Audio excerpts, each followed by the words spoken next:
Do you want more success, more growth, more results? Then it's time for the Boundless Success Accelerator from the Modern Observer Group. This isn't your average coaching program.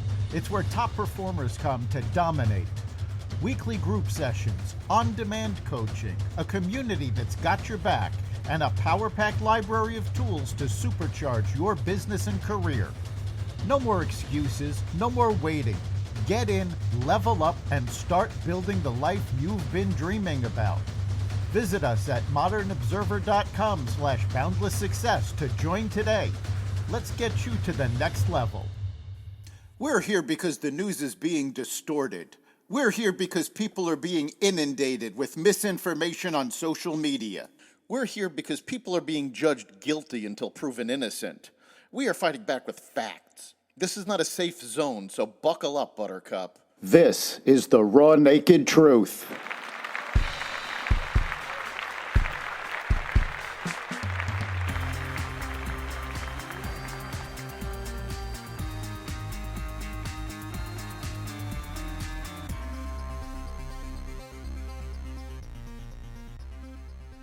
Government DEI offices closing, action at the southern border, a massive AI initiative, and more.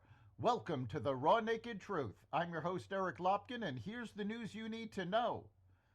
The Federal Office of Personnel Management notified heads of agencies and departments that they must begin taking steps to close all diversity, equity, and inclusion offices by the end of the day Wednesday and place government workers in those offices on paid leave.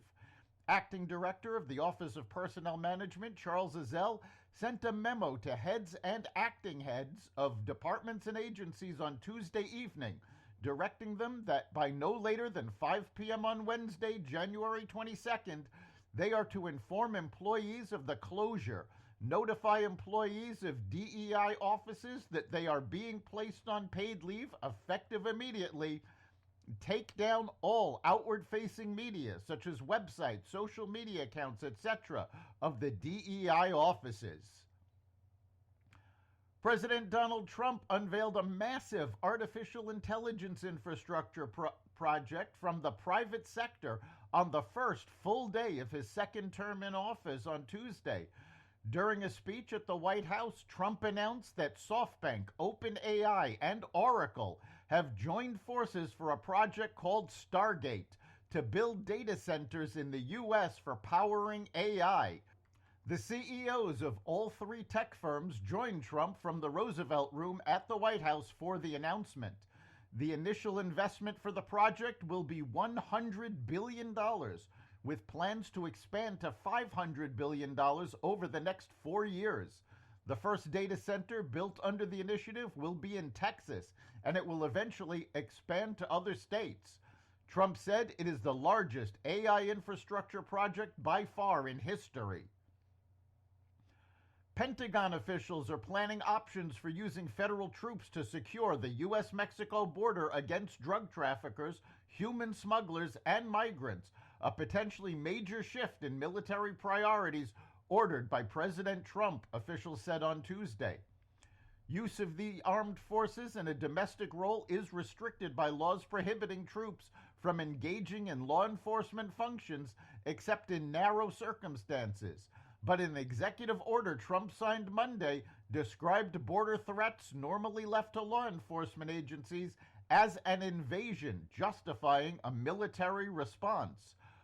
A push to expand the military's domestic responsibilities faces multiple obstacles, including legal restrictions and the Pentagon's reluctance to involve itself in what it has long viewed as law enforcement tasks. The president of Panama has rejected Trump's plan to take back the American-built Panama Canal and refuted Trump's accusation that China controls the waterway.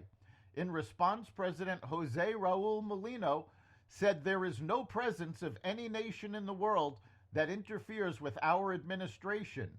The canal was not a concession from anyone. The United States built the Panama Canal, paying for its construction entirely on our own. It was handed over to Panama during the Carter administration. The annual get-together of the global elite gets underway in Davos this week. Ukrainian President Zelensky spoke at the conference Tuesday, and it was Europe's leaders, not the new U.S. president, who he blasted with criticism most. He warned that Europe needs to learn how to take care of itself and step up, adding you can't keep buying gas from Moscow while also expecting security guarantees, help, and backup from the Americans. That's just wrong.